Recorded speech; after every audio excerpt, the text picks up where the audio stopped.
नमस्कार. मी तुमचा मित्र Rohan Gholap from legal dragon. आपण बऱ्याचदा ऐकतो, बऱ्याचदा आपल्याला विचारण्यात येतं किंवा बऱ्याचदा आपल्याला माहिती पडते की खून झाला, मर्डर झाला, या ठिकाणी मर्डर केला. आत्ता लेटेस्ट न्यूज आहे आपली की 10वीच्या मुलांमध्ये गँगवॉर झाला आणि त्यामध्ये एका मुलाने एका मुलाचा खून केला. तर नक्की खून म्हणजे काय? तर खून म्हणजे एखाद्याचा जीव घेणेच का? किंवा एखाद्या माणसाचा एखाद्या माणसाकडून घडलेला मृत्यू म्हणजेच खून होतो का? तर खून करण्यासाठी कोणकोणत्या गोष्टींची आवश्यकता असते किंवा एखाद्या घटनेला आपण खून केव्हा म्हणू शकतो? तर ते आज आपण सर्व माहिती घेणार आहोत. सदरची सर्व जी माहिती असणार आहे ते आपण BNS म्हणजेच भारतीय न्याय संहिता 2023 ह्या कायदे पुस्तकातून घेत आहोत. सदरची माहिती ही पुस्तकानुसार आहे, त्यामुळे सर्वांनी मार्गदर्शनासाठी सदरचा व्हिडिओ पाहावा.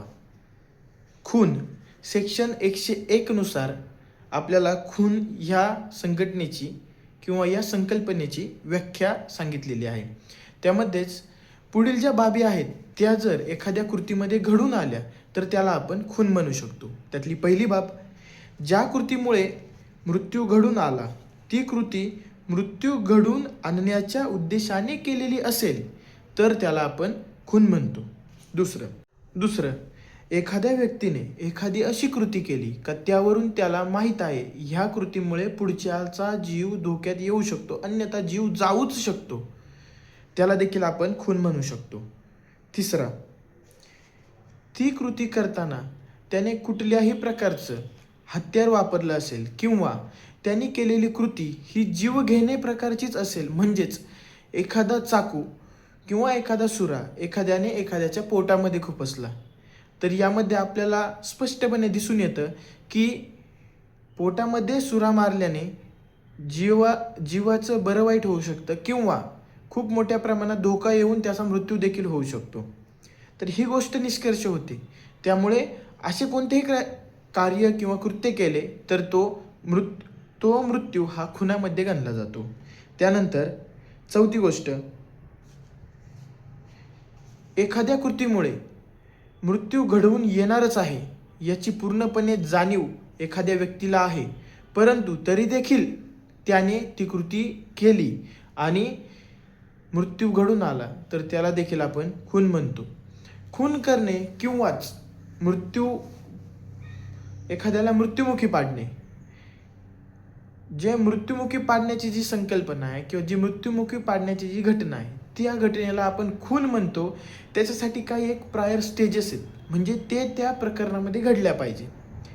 त्यामध्ये पहिली म्हणजे इंटेन्शन असलं पाहिजे, म्हणजेच ज्या माणसाला आपण मारतोय किंवा ज्या माणसावरती आघात केला जातोय किंवा ज्या माणसावरती हल्ला केला जातोय त्या माणसाला मारणं हाच आपला हेतू आहे, हे जर असेल तर त्याला आपण खून म्हणू शकतो.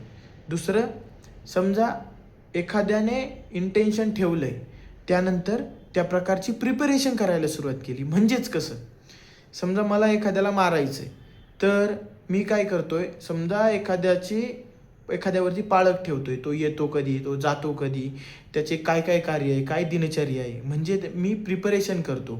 कशासाठी?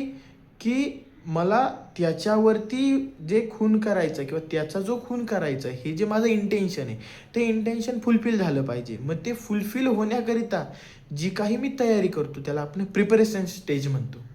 त्यानंतर तिसरी स्टेज येते, काही प्रिपरेशन केलेलं आहे ते प्रिपरेशन पूर्णत्वास आणणे.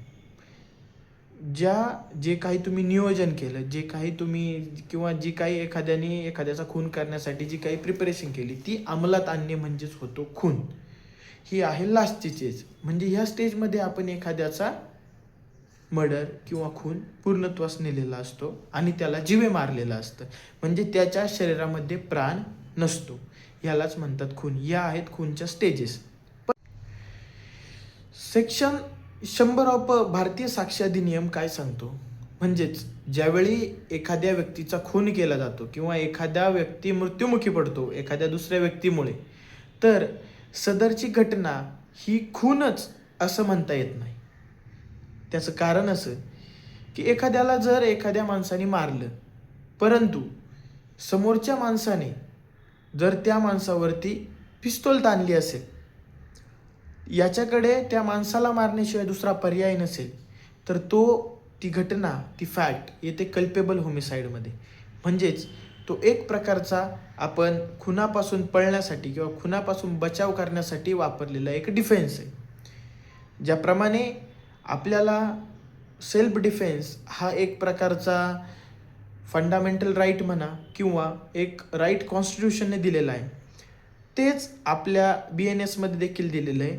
जर तुमच्यावरती कोणीतरी जीवे मारण्याचा प्रयत्न करत असेल आणि तुम्हाला त्याला मारल्याशिवाय तुमच्याकडे दुसरा पर्याय नसेल, पर्याय इन द सेन्स काय, तर तुमच्याकडे जवळ कोणतंही पोलीस स्टेशन नसेल किंवा तुम्ही कोणत्याही दुसऱ्या माणसाशी संवाद साधून ह्या माणसाला किंवा जो माणूस तुम्हाला मारण्यासाठी आलाय, जो माणूस तुमच्या जीवावरती काहीतरी आघात करणार आहे, त्या माणसाला तुम्ही थांबवू शकत नाही. तर तिसरं म्हणजे जर जो माणूस तुम्हाला मारायला आलाय किंवा ज्या माणसाला तुम्ही मारताय, हे पूर्णपणे सिद्ध झालं पाहिजे की तो माणूस तुम्हाला मारण्यासाठीच आला होता.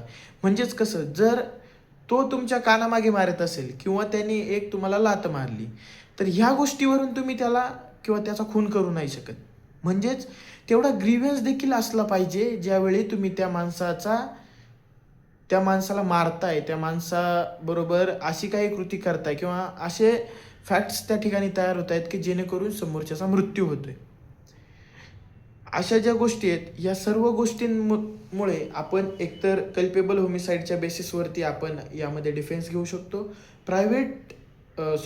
सेल्फ डिफेन्स याच्या बेसिसवर देखील आपण डिफेन्स घेऊ शकतो.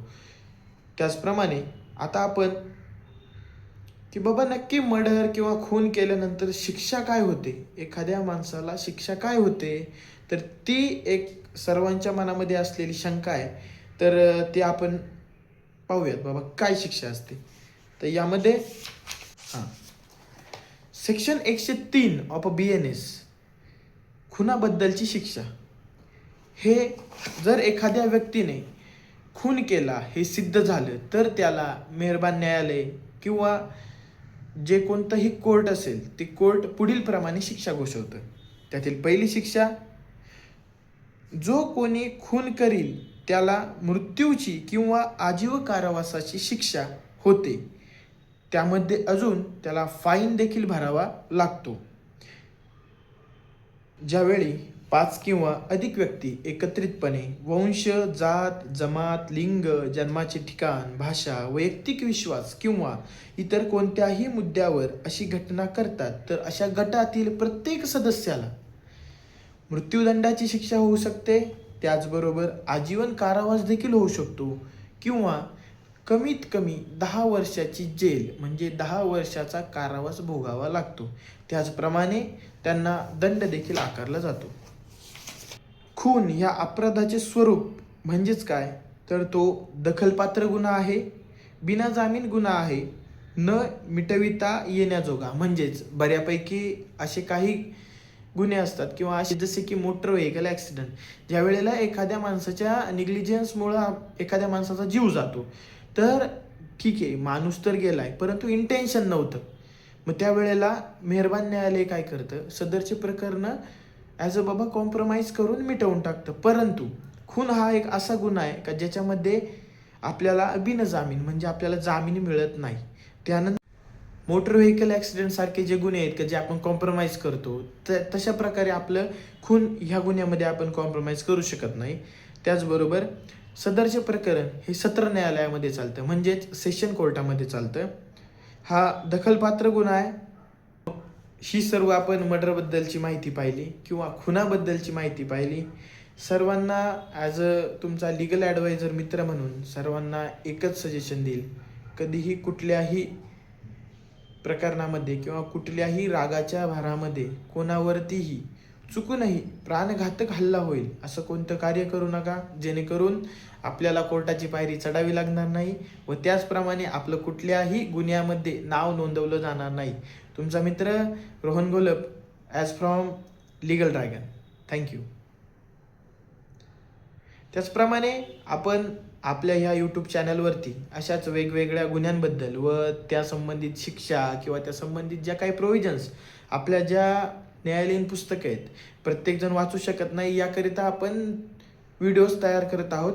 तर जे काही तुम्हाला गोष्टींचं ज्ञान हवं आहे ते माझ्याकडून मी तुम्हाला फुल ना फुलाची पाकळी देण्याचा प्रयत्न करतोय. त्यामुळे लगेचच आपल्या चॅनलला सबस्क्राईब करा. चॅनलचं बेल आयकॉन आहे ते ऑन करून ठेवा, म्हणजे जेणेकरून जर मी एखाद्या गुन्ह्याबद्दल माहिती देत असेल, त्याबद्दलच्या ज्या काही बाबा महत्त्वाच्या बाबी आहेत त्या सांगत असेल, याची तुम्हाला माहिती मिळेल व त्याबद्दल तुम्ही जागरूक व्हाल. थँक्यू.